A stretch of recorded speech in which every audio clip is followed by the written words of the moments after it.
स्वागत है आपका बीबीसी में। और आज मैं अकेला नहीं हूँ, मेरे साथ हैं इस साल की यूपीएससी टॉपर टीना दाबी। टीना, बहुत बहुत स्वागत है आपका बीबीसी में। धन्यवाद। मैं यही जानना चाहूँगा, सबसे पहला सवाल कि एक दिन जब रिज़ल्ट आने वाला था, उससे एक दिन पहले और एक दिन बाद ज़िंदगी कैसे चेंज हुई, मैं ये जानना चाहूँगा कि आप हमारे लिए वो बयां करें। एक दिन पहले तो बहुत ही नर्वसनेस थी, दिमाग में बहुत डाउट्स आ रहे थे कि रिज़ल्ट कैसा रहेगा। कुछ नींद नहीं आ रही थी, कुछ खाया नहीं जा रहा था, दिमाग में बस यही चल रहा था रिज़ल्ट आने वाला है, रिज़ल्ट आने वाला है। और ये रिज़ल्ट इतना इम्पॉर्टेंट होता है कि लिटरली आपकी लाइफ डिटरमाइन कर देता है। तो दिमाग में इतनी नर्वसनेस, इतनी एंग्शियसनेस थी। और एक दिन बाद, रिज़ल्ट के एक दिन बाद समझ ही नहीं आ रहा था कि अच्छा क्लियर हुआ और रैंक 1 भी आ गई और इतना सारा मीडिया अटेंशन, अब सडनली सब मुझे जानते हैं, इतने लोगों के कॉल आ रहे हैं, एकदम दुनिया बदल गई। कितने कॉल्स आए आपको ये तो मैं नहीं पूछूंगा, पर कितने आपको सबसे जो फ़नी कॉल आया हो? जी सबसे फ़नी तो नहीं कहूँगी, बट थोड़ा डराने वाला कॉल था कि एक पेरेंट का कॉल था। वो कह रहे थे कि नहीं प्लीज़ मेरी डॉटर से बात कर लीजिए, उन्होंने 2 दिन से कुछ खाया नहीं है, उनकी एक ही डिमांड है कि बस आपसे बात करनी है, उसके बाद ही खाएंगे, उनकी डेथ का, लाइफ और डेथ का सवाल है। तो ये थोड़ा डरावना कॉल हो गया था। तो इसको मैं फ़नी तो नहीं कहूँगी। नॉवेल्स भी आप पढ़ती हैं काफ़ी सारे? कौन कौन से नॉवेल्स पढ़ती हैं? जी काफ़ी सारी, चाहे फ़िक्शन हो, नॉन फिक्शन हो। फ़िक्शन की बात करें तो जैसे कि आपने कहा कि मुझे जेन ऑस्टिन बहुत पसंद है। नॉन फिक्शन की बात करें तो मैं पी साईनाथ पढ़ती हूँ, अमृत्य सेन पढ़ती हूँ, डॉक्टर BR अम्बेडकर, काफ़ी सारे। क्या आपने बचपन में कभी कॉमिक्स पढ़ी थी? कॉमिक्स, हाँ, मैं आर्चीज़ कॉमिक्स पढ़ती थी। मैंने थोड़ी थोड़ी अमर चित्र कथा की भी कॉमिक्स पढ़ी हुई हैं। तो रीडिंग तो काफ़ी रहा है और डाइवर्स रीडिंग है। डाइवर्सिटी की आपने बात की, आर्ट से भी आप काफ़ी जुड़ी हुई हैं। मैं अभी देख रहा था मधुबनी पेंटिंग और पढ़ रहा था जी। पेंटिंग का शौक कैसे आया आपको और किस तरह से मोटिवेट हुई आप पेंटिंग करने के लिए? जी, पेंटिंग का भी शौक़ मैं कहूँगी मम्मी ने ही डेवलप कराया। उन्होंने कहा कि नहीं बेटा, आप थोड़ा कंस्ट्रक्टिव एक्टिविटीज़, एक हॉबी कुछ बनाइए। और फिर मैं यही सोचती रही कि अच्छा कुछ इनबॉर्न तो है नहीं कि क्या क्या करें, तो किस में बनाया जाए।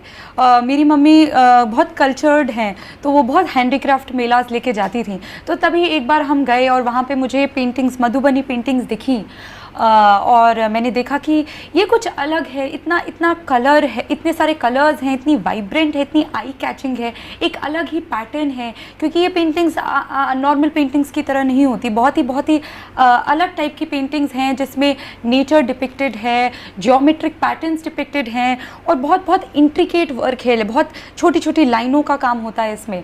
तो ये बहुत आकर्षित करती है आँखों को। और जब मैंने देखा तो मैंने सोचा कि अच्छा ये उतना टफ भी नहीं है कि मेरे को एग्जैक्ट बहुत ही बिल्कुल कुछ ट्रेनिंग लेके करना पड़ेगा। तो ये शायद कुछ है जो मैं एक विदाउट ट्रेनिंग भी कर पाऊंगी और ये बहुत सुंदर भी बनेंगी। तो उस प्रकार से एक इंटरेस्ट डेवलप हुआ और फिर बनाना शुरू किया। और किस तरह पढ़ाई करती थी आप? एग्जाम्स में मैं वापस आऊँगा, आपने टॉप किया है, किस तरह की पढ़ाई दिनचर्या रहती थी आपकी? कितना घंटे पढ़ती थी आप, और या 24 घंटे किताबें में घुसी रहती थी या घूमती भी थी? जी, ऐसा तो बिल्कुल पॉसिबल नहीं है कि आप पूरे दिन ही पढ़ाई करें, क्योंकि आई थिंक वो थोड़ा अब नॉर्मल हो जाएगा। ह्यूमन ब्रेन की भी एक कैपेसिटी होती है, उसके आगे तो कोई भी नहीं कर सकता। पर जैसे कि आपने खुद बोला कि ये बहुत ही कठिन परीक्षा है और परीक्षा इतनी डिमांडिंग है, टाइम की बात करें, टाइम कंज्यूमिंग है, तो ऑफ कोर्स आपको काफ़ी सारा टाइम अपना पढ़ाई में डिवोट करना पड़ता है। बट इसका मतलब ये नहीं है कि आप 24 घंटे पढ़ाई ही करते हैं। और आपने मेरे से पूछा कि मैं कितने घंटे पढ़ाई करती थी, तो तकरीबन हम कह सकते हैं 8 घंटे एक दिन में। पर इसी के साथ साथ अगर सही मायने में बहुत अच्छे से पढ़ाई करनी हो, मन लगा के पढ़ाई करनी हो, तो मुझे लगता है कि एक अच्छी स्लीप, एक अच्छी नींद होना भी बहुत महत्वपूर्ण है। क्योंकि अगर दिमाग वेल रेस्टेड नहीं होता है तो आप अच्छे से पढ़ाई नहीं कर पाते। साथ ही साथ बहुत ही खुश भी रहना होता है, बहुत मोटिवेटेड भी रहना होता है इस एग्ज़ाम में। ये एग्ज़ाम बहुत कठिन है और हर तीसरे दिन ऐसा लगता है कि नहीं अब नहीं हो रहा, अब रहने देते हैं, अब ये शायद हमसे नहीं हो पाएगा। तो जब ऐसी परिस्थिति हर तीसरे दिन आती है तो एक अपने आप को खुश और मोटिवेटेड रखना भी बहुत महत्वपूर्ण हो जाता है। तो मतलब आपने 10वीं कक्षा से ही ये डिसाइड कर लिया था कि आपको सिविल सर्विसेज में जाना है? सोच रहे थे, बट मैं तो कहूँगी 11वीं में ही हुआ, 2 महीने साइंस करने के बाद।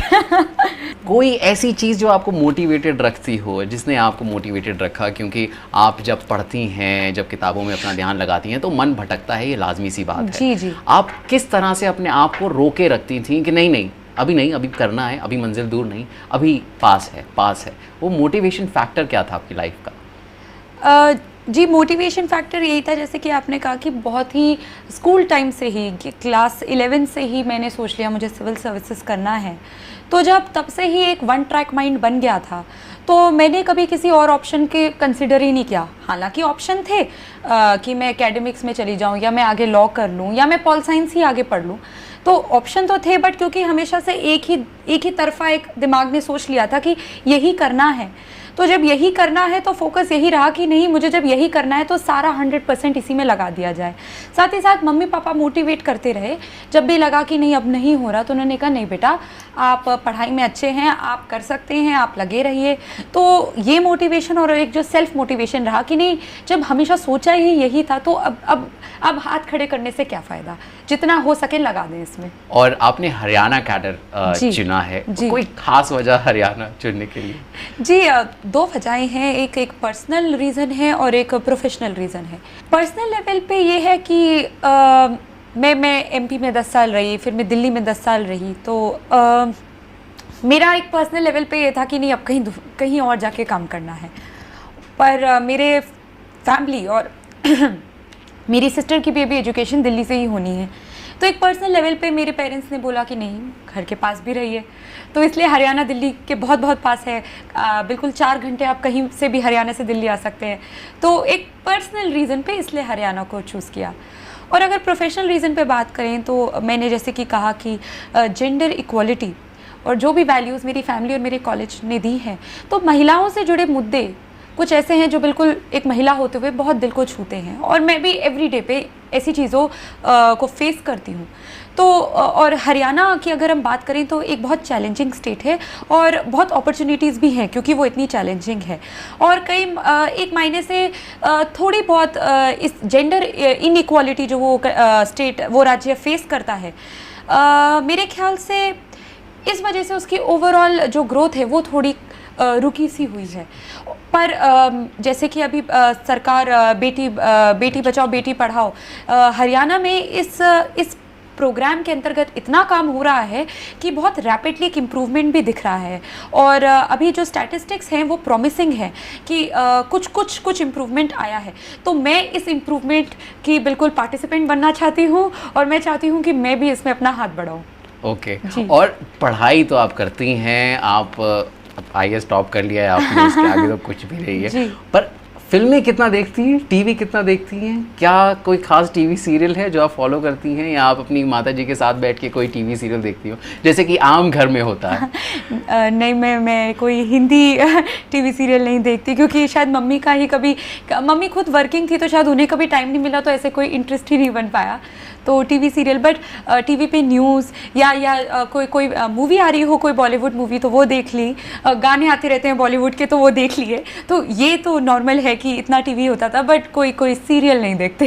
अब जो UPSC के लिए प्रिपेयर कर रहे हैं, जो एस्पिरेंट्स हैं, उनको आप क्या मोटिवेशन देना चाहेंगी? उनके लिए आपका क्या गुरु मंत्र होगा, क्या पीस ऑफ एडवाइस होगी? सबसे बड़ी एडवाइस तो यही देना चाहूँगी कि ये एग्ज़ाम इतनी कठिन है कि जैसे कि मैंने आपको पहले भी कहा, हर तीसरे दिन लगता है कि बस हमसे नहीं होना, हमसे नहीं होगा, छोड़ देते हैं, गिव अप करने की इतनी ज़्यादा फीलिंग आती है।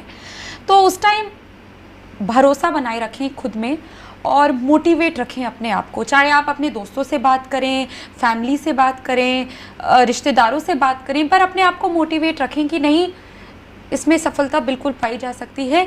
बस एक धैर्य बनाए रखें, पेशेंस रखें कि ये हो सकता है।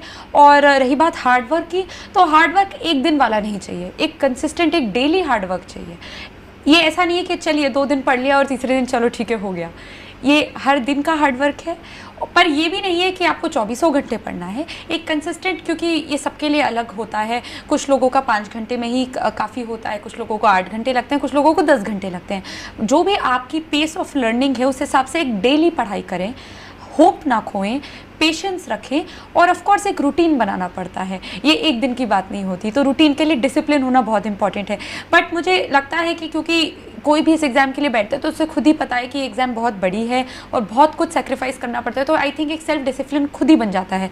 तो वही उस सेल्फ डिसिप्लिन को बनाए रखें, हार्ड वर्क करते रहें और सबसे बड़ी बात होप ना खोएं, क्योंकि हर तीसरे दिन एक अकेलापन लगता है, तो उस दौरान मोटिवेट रखें अपने आप को। क्या बात है टीना, आपने BBC के लिए वक्त निकाला और हमसे बात की। मेरा प्लेजर है कि मैंने आपसे बात करी। Thank you Tina, thank you so much. धन्यवाद, धन्यवाद।